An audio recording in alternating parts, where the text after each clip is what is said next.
Sebuah peristiwa penting terjadi di Aceh pada tanggal 25 Mei 1999. Seorang doktor dan para medis yang sedang menjalankan tugas kemanusiaan gugur akibat terkena timah panas. Kedua orang itu adalah Dr. Fauziah, Kepala Puskesmas Pedada, dan Mustafa, seorang petugas kesehatan. Rakan sahabat Hasan News yang budiman, sebelum lanjut, mari tekan dulu subscribe, like dan share agar sejarah Aceh lebih terpandang di mata dunia.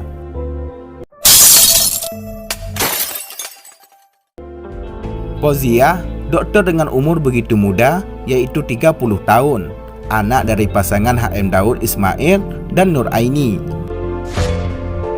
Ia dilahirkan di Medan pada Juli 1967 dan menyelesaikan pendidikan di Fakultas Kedokteran Universitas Islam Sumatera Utara tahun 1996.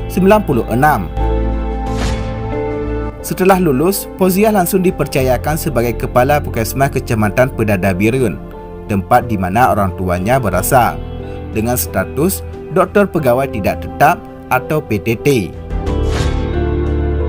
Semestinya ia akan mengakhiri status PTT itu pada 1 Agustus 1999.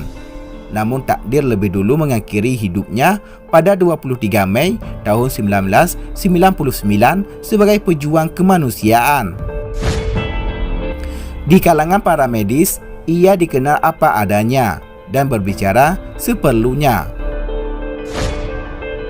Pada pagi naas itu, ia terlihat riang dan sedikit berbeda dari biasanya saat ia mendapatkan panggilan tugas untuk melakukan visum et repertum pada 2 jenazah korban penembakan misterius di Alukuta, Kecamatan Pedada, Kabupaten Birun.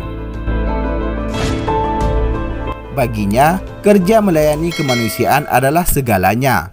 Terbukti, walaupun dalam keadaan hamil dengan usia jabang bayi 3 bulan, tidak menjadi penghalang untuk melaksanakan tugas.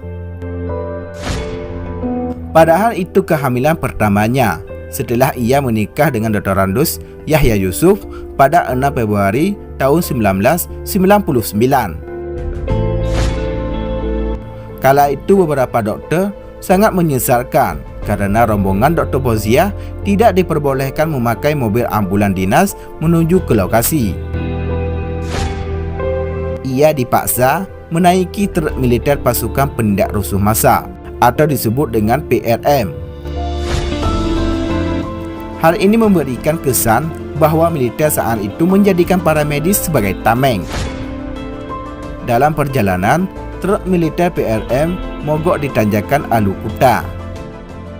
Dalam kondisi itu, kelompok bersenjata yang disinyalir anggota Gerakan Aceh Merdeka yang berjumlah 20 orang menyerang mereka dari semak belukar, sehingga mengakibatkan Serka Hendrik, seorang TNI, Barada Domingus, seorang Brimob, Dr. Fauziah, dan Mustafa, seorang perawat, meninggal dunia. Belasan lainnya luka-luka.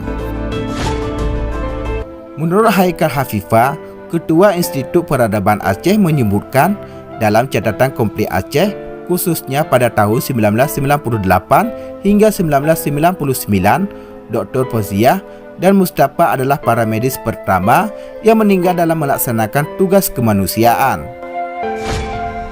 Insiden ini dikenal dengan tragedi Pedada. Dunia kesehatan berkabung, banyak pihak berduka, khususnya Kub Kedokteran dan Keperawatan Provinsi Aceh. 40 unit ambulan berpalang biru dari berbagai puskesmas di Aceh mengiringi kepergian Fauziah dan Mustafa. Almarhumah Dr. Fauziah dan jabang bayinya dimakamkan di samping pusara orang tuanya, HM Daud Ismail, di Desa Buga. Sedangkan Mustafa disemayamkan di Desa Pulau, Kecamatan Pedada, Kabupaten Birun.